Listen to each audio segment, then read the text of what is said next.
Hello friends, कैसे हैं आप सब। आशा करता हूँ आप सब अच्छे होंगे। इस वीडियो में हम बात करेंगे कि जो एसक्यूएल सर्वर होता है उसके अंदर आप किस तरीके से डेटाबेस बनाते हैं और उस डेटाबेस में किस तरीके से टेबल बनाते हैं। तो चलिए दोस्तों स्टार्ट करते हैं। सबसे पहले मैं आपको बता दूं कि एसक्यूएल सर्वर जो डेटाबेस है वो बड़े प्रोजेक्ट का डेटा मैनेज करने के लिए इसका यूज़ करते हैं।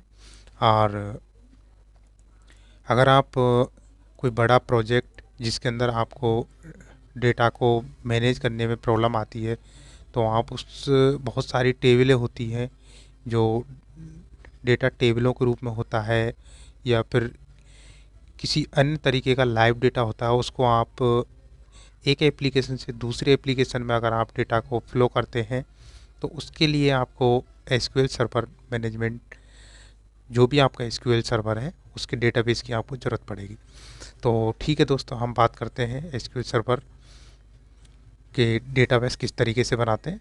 तो सबसे पहले आपको अपना एसक्यूएल सर्वर स्टार्ट कर लेना है। फर्स्ट में आपको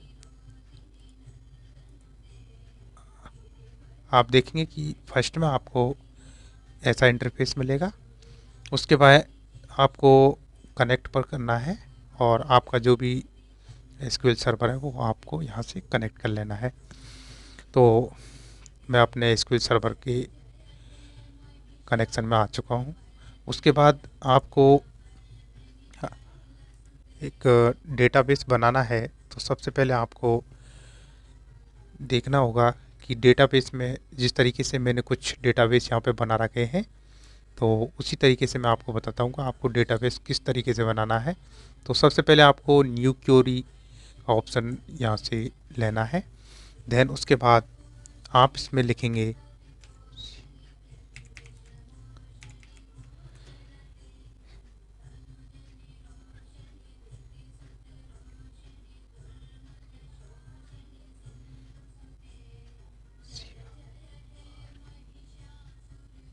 क्रिएट।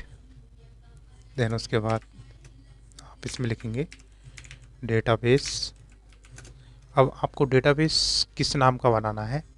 तो फॉर एग्जांपल मेरे को मेरा डेटाबेस माई ट्रेडिंग डीबी के नाम से बनाना है।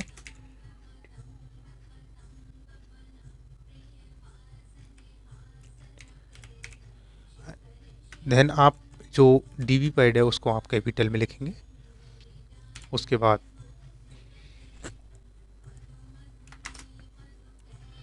तो मैंने यहाँ पर ये क्यूरी एक इंसर्ट की है, तो मैं इसको एग्जीक्यूट करा के चेक करता हूँ। तो देखिए दोस्तों, इसमें ये बोल रहा है कि हमने जो पीछे ये कॉमा लगा दिया है तो ये हमको एक एरर दे रहा है, तो हम कॉमा नहीं लगाएंगे। देन उसके बाद इसको सेलेक्ट करेंगे और एग्जीक्यूट करा के चेक करेंगे। तो ये बोल रहा है कि ट्रेडिंग डीबी जो डेटाबेस है उसमें हमने स्पेस दे दिया है बीच में, तो हम इस स्पेस को भी यहाँ से हटा देंगे। देन उसके बाद हम अगेन एग्जीक्यूट करा के चेक करेंगे तो आप देखेंगे कि कमांड कंप्लीट सक्सेसफुली हो चुका है, यानी हमारा डेटाबेस माई ट्रेडिंग डीबी वाला डेटाबेस बन गया है। तो आपको अगर देखना है कि हमारा डेटाबेस बना है या नहीं, तो अभी आप देख सकते हैं इस जो 4 डेटाबेस मैंने ऑलरेडी पहले से बना रखे हैं। तो यहाँ से हम इस रिफ्रेश बटन को दबाएंगे और उसके बाद हम डेटाबेस में जाएंगे। तो आप देखेंगे कि माई ट्रेडिंग डीबी के नाम से जो डेटाबेस है वो बन चुका है। फिर इस डेटाबेस के अंदर हम चेक करेंगे कि कोई टेबल बनी हुई है या नहीं। तो ये डेटाबेस मैंने अभी बनाया तो इसमें कोई टेबल अभी तक है नहीं, तो हम इसके अंदर एक टेबल बनाएंगे। तो यहाँ पर हम करेंगे यूज और माई ट्रेडिंग डीबी, जो ये डेटाबेस है इसका हम यूज कर रहे हैं। तो इसको हम एग्जीक्यूट करेंगे तो देखिए कमांड कंप्लीट सक्सेसफुली, यानी हम अपने एसक्यूएल सर्वर के डेटाबेस मेन्यू के अंदर जो डेटाबेस हमने क्रिएट किया था माई ट्रेडिंग डीबी, उस डेटाबेस का यूज कर रहे हैं, यानी उस डेटाबेस के अंदर हम अपना टेबल बना रहे हैं। तो उसके बाद हम गो, देन उसके बाद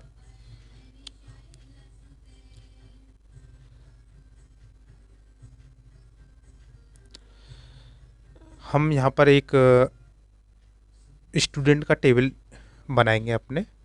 तो फॉर डेमो के लिए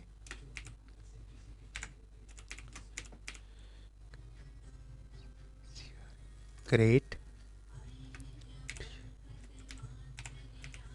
टेबल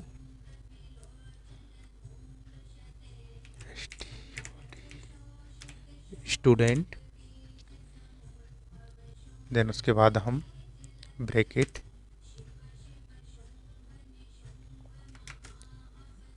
इसके अंदर हुआ क्या, जो आईडी है वो इंटीजर में हम यहाँ पर डिफाइन करेंगे, यानी आइडेंटिटी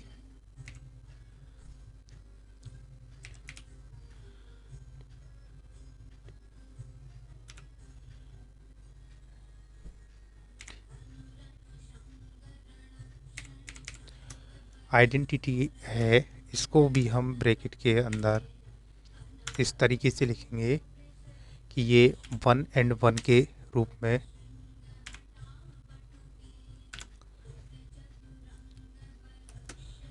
हो, और इसको हम यहाँ पर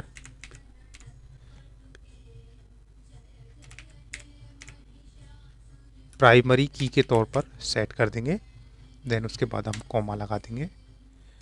उसके बाद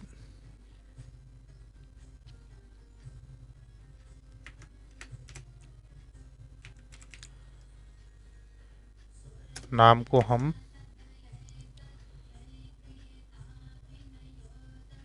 एन बेर केयर के रूप में,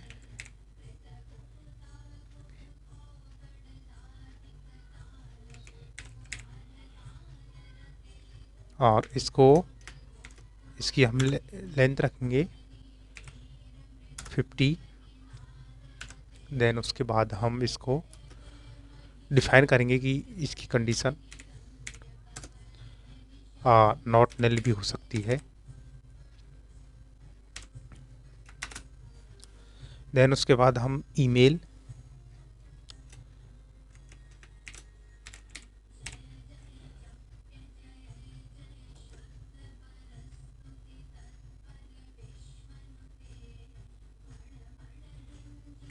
एन वेर केयर, और ईमेल बड़ा भी हो सकता है, तो इसलिए हम इसको 100 के रूप में लिखेंगे। उसके बाद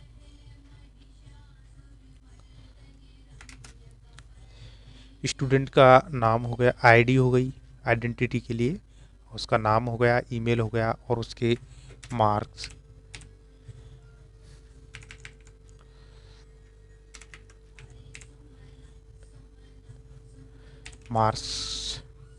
इसको हम इंटीजर में रख देंगे। देन उसके बाद हम अपना ब्रैकेट जो ऊपर डिफाइन किया था उसको बंद करेंगे। देन इसके बाद ही करेंगे। देन यहाँ पर हम गो लिख देंगे। तो ठीक है, हम अपनी इस क्यूरी को एक बार एग्जीक्यूट करा के चेक करते हैं। तो आप देखेंगे कमांड कंप्लीट सक्सेसफुली हो चुका है, यानी हमारे इस डेटाबेस के अंदर एक टेबल बन चुकी है, जो कि अभी हमें यहाँ पर शो नहीं हो रही है। तो इसको देखने के लिए हमें एक बार अपने पूरे प्रोजेक्ट को एक बार वापस से रिफ्रेश करना होगा। तो मैंने रिफ्रेश कर दिया है। देन उसके बाद टेबल में कॉलम को मैंने व्यू किया है। तो आप देखेंगे यहाँ पर जो स्टूडेंट नाम से मैंने टेबल बनाई थी वो यहाँ पर बन चुकी है। और आप इसको टेबल के रूप में अगर देखना है तो आप इसको टॉप रो सेलेक्ट करके आप यहाँ से देख सकते हैं कि अभी तक इसके अंदर कोई डेटा है नहीं, और ये हमारी टेबल बन चुकी है।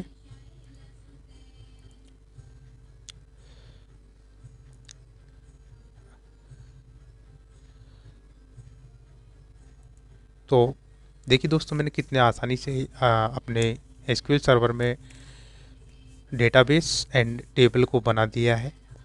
और अगर आपको मेरी वीडियो अच्छी लगी तो मेरे चैनल को सब्सक्राइब करें। और ये मेरा पहला वीडियो था। नेक्स्ट वीडियो में हम लाइव ये देखेंगे कि एसक्यूएल के अंदर हम किस तरीके से लाइव कोई भी डेटा लाइव होता है उसको हम किस तरीके से टेबल में इंसर्ट कराते हैं। तो जय हिंद दोस्तों, मिलते हैं नेक्स्ट वीडियो में। जब तक के लिए आप हमारे चैनल को सब्सक्राइब करिए। Thank you.